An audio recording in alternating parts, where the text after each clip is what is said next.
Jelasin lagi apa dulu apa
Yang pertama, buatlah rencana untuk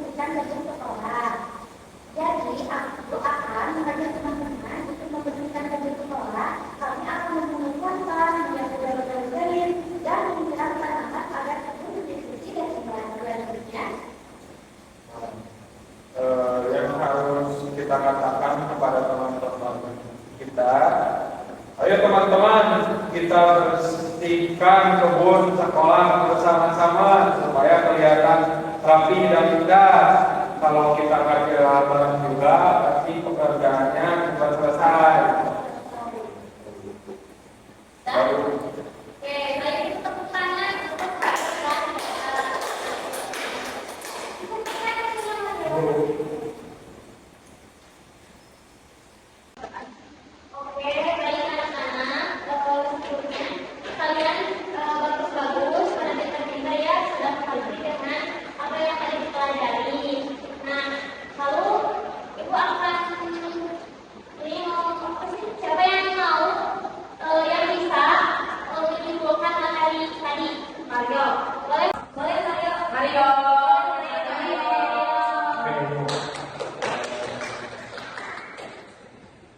Baik teman-teman semuanya, jadi kita jadi Mario yang dapat pada hari ini yaitu tentang keberagaman seluruh Indonesia, meskipun berbeda-beda tapi kita satu seperti satu bangsa, dan cara menyatukannya dengan cara bekerja sama, kalau ada gotong royong dan lain sebagainya. Aku mau jadi menurut aku yang dapat materi hari ini yang aku dapat itu pekerjaan sama itu sangat penting karena pekerjaan itu akan lebih cepat selesai. Baik. Oke, sebelumnya kita akan mengumpulkan ya dalam materi yang tadi, semuanya itu dalam kehidupan sehari-hari kerjasama sangat penting karena dapat mempererat hubungan sosial, meringankan pekerjaan serta menciptakan lingkungan yang aman, bersih dan harmonis. Kerja sama dapat dilakukan di berbagai tempat seperti di rumah, sekolah, dan lingkungan masyarakat. Bentuknya pun beragam, bekerja beragam mulai dari gotong royong, membersihkan lingkungan, bekerja dalam berkelompok saat belajar, hingga membantu tetangga yang membutuhkan. Oke, anak-anak sebelum ibu tutup, ibu akan memberikan PR untuk kalian. Kapan dulu? Dikumpulnya besok. Harus dibawa. Nanti besok kita bareng-bareng di berapa? Bisa.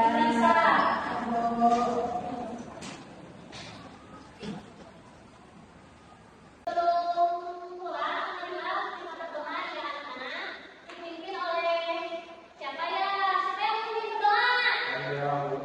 Siapa? Sudah pembelajaran hari ini, mari kita berdoa dan berdoa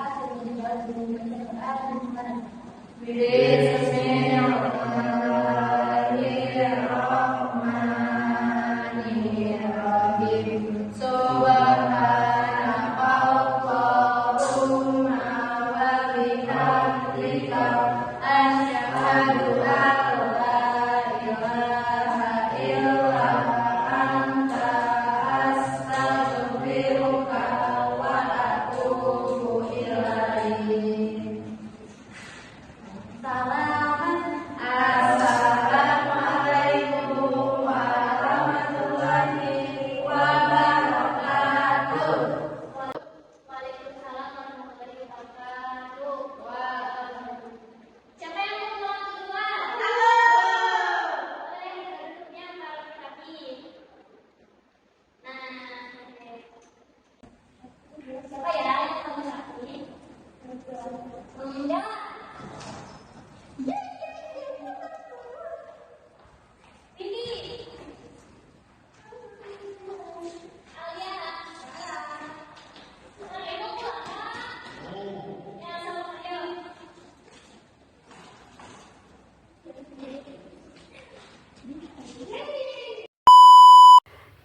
Assalamualaikum warahmatullahi wabarakatuh. Perkenalkan, nama saya Arnudiani sebagai observer pertama pada video kali ini. Saya di sini akan memaparkan hasil observasi yang telah saya lakukan. Guru sudah menerapkan indikator-indikator pada keterampilan membimbing diskusi kelompok kecil, seperti pertama, guru membagi kelompok secara efektif dan seimbang. Kedua, guru memberikan arahan dan tugas diskusi yang jelas. Ketiga, guru memantau jalannya diskusi, membantu siswa jika diperlukan. Keempat, guru mendorong partisipasi aktif kepada setiap anggota kelompok. Kelima, guru menilai hasil diskusi kelompok secara objektif. Sekian dari saya, akan dilanjutkan oleh rekan saya selanjutnya. Perkenalkan, nama saya Rizkaini Ramadhania Nurendra sebagai observer kedua. Di sini saya akan menjelaskan kelebihan dan kekurangan. Kelebihannya yaitu guru dapat menjelaskan materi dengan jelas dan sistematis. Yang kedua, guru dapat mengelola kelas dengan efektif dan efisien. Yang ketiga, guru dapat memotivasi siswa untuk belajar. Yang keempat, guru dapat menggunakan metode pembelajaran yang variatif dan menarik. Yang kelima, guru dapat memberikan umpan balik yang konstruktif kepada siswa. Kekurangannya yaitu guru kurang memberikan umpan balik yang konstruktif kepada siswa. Sekian dari saya. Wassalamualaikum warahmatullahi wabarakatuh.